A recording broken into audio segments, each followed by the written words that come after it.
हमेशा की तरह इस बार भी मुल्क चलाने में तनख्वाहदार तबका सप्पेबाजी ले गया। रवा माली साल के पहले 8 माह में तनख्वाहदारों ने एक्सपोर्टर्स, ताजरों, दुकानदारों, प्रॉपर्टी टाइकून समेत हर तरह के कारोबार करने वालों से कई गुना ज्यादा टैक्स दिया है। बदकिस्मती से ये वही तबका है जो सबसे ज़्यादा बेआवाज़ भी है। हम और FBR के अदाद-ओ-शुमार जो हैं वो बता रहे हैं कि तनख्वाहदार तबके ने रवा माली साल 2026 के पहले 8 महीनों में 365 अरब रुपए टैक्स अदा किया है। Get that figure in your head, 365 अरब रुपए। और सिर्फ यही नहीं, आपको बता दें तनख्वाहदारों ने गुज़िश्ता माली साल के हिसाब से कौमी ख़जाने में 33 अरब रुपए ज़्यादा जमा कराए हैं। ऑब्वियस इतने टैक्स लगाएंगे तो ज़्यादा ही हो जाएगी ना चीज़, तो ये भी हुआ है। आए इस पे बात कर लेते हैं अभी मज़ीद क्या करना। मेहताब हैदर है हमारे साथ में, ज्वाइन किया उन्होंने। मेहताब भाई, हुकूमत तो यही कहती थी कि तनख्वाहदारों पर बोझ कम हुआ है, क्या इस बार वाकई तनख्वाहदारों ने कम टैक्स दिया है?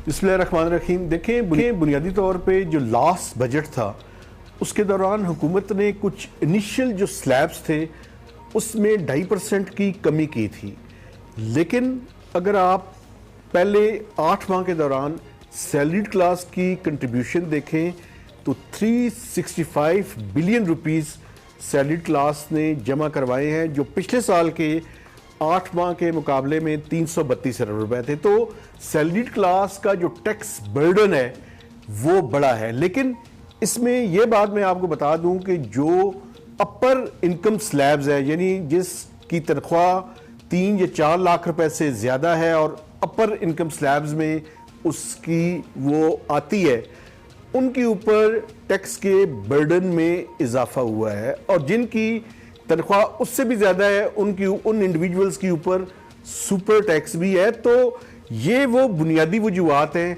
कि जिसकी वजह से पाकिस्तान का फॉर्मल सेक्टर यानी मैन्युफैक्चरिंग सेक्टर और सैलरीड क्लास की कंट्रीब्यूशन सबसे ज़्यादा रही है।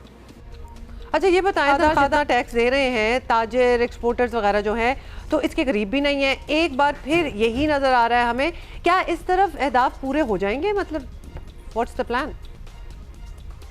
देखें, अगर आप FBR का शॉर्टफॉल देखें तो जो रिवाइज टारगेट है उसके अगेंस्ट कोई 428 अरब रुपए का शॉर्टफॉल है। यानी जो पार्लियामेंट ने अप्रूव किया था वो 14,130 अरब रुपए का टारगेट FBR का रखा था माली साल 2026-27 का, लेकिन 25-26 का।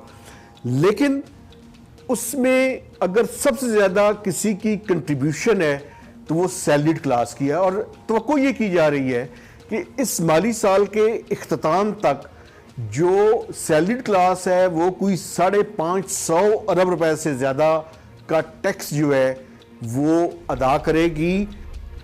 अच्छा मेहताब साहब, अभी पाकिस्तान के IMF से मुज़ाकरात हुए थे, नई किस्त के इजरा का ऐलान इंतज़ार ज़ाहिर है हो रहा है इसका। IMF ये सब नोट भी कर ही रहा होगा कि टैक्स तो तनख्वाहदार बहुत भारी भरकम मिकदार में देते हैं। फिर IMF या हुकूमत क्यों चाहेगी कि इस शरह में कमी की जाए, और ज़ाहिर है फिर टैक्स कलेक्शन में कमी होगी अल्टीमेटली। देखिए, बजट से एक ही उम्मीद जो है वो रखी जा सकती है, वो ये है कि हुकूमत ब्रॉडनिंग ऑफ टैक्स बेस की तरफ जाए। चूँकि अगर आपने किसी एक सेक्टर का खून ही निचोड़ना है, फॉर इंस्टेंस इस केस में सैलरीड क्लास है या जो पाकिस्तान का मैन्युफैक्चरिंग सेक्टर है, अगर आप ब्रॉडनिंग ऑफ टैक्स बेस नहीं कर सकते, मसलन रिटेलर्स के ऊपर आप टैक्स नहीं लगा सकते या एग्रीकल्चर इनकम को टैक्स नेट में नहीं ला सकते, तो फिर तो हमें तवक्को नहीं रखनी चाहिए कि सैलरीड क्लास का बर्डन कम होगा। अभी ये जो मौजूदा हालिया टैक्स का आपने हवाला दिया, इसमें भी रिटेलर्स के ऊपर एक नई स्कीम के ऊपर डिस्कशन हुई है, लेकिन हुकूमत ने अभी तक इसके बारे में कोई हतमी फैसला नहीं किया कि रिटेलर्स के लिए अगले बजट में कोई नई स्कीम लाई जाएगी या नहीं लाई जाएगी। लेकिन बहुत बहुत शुक्रिया।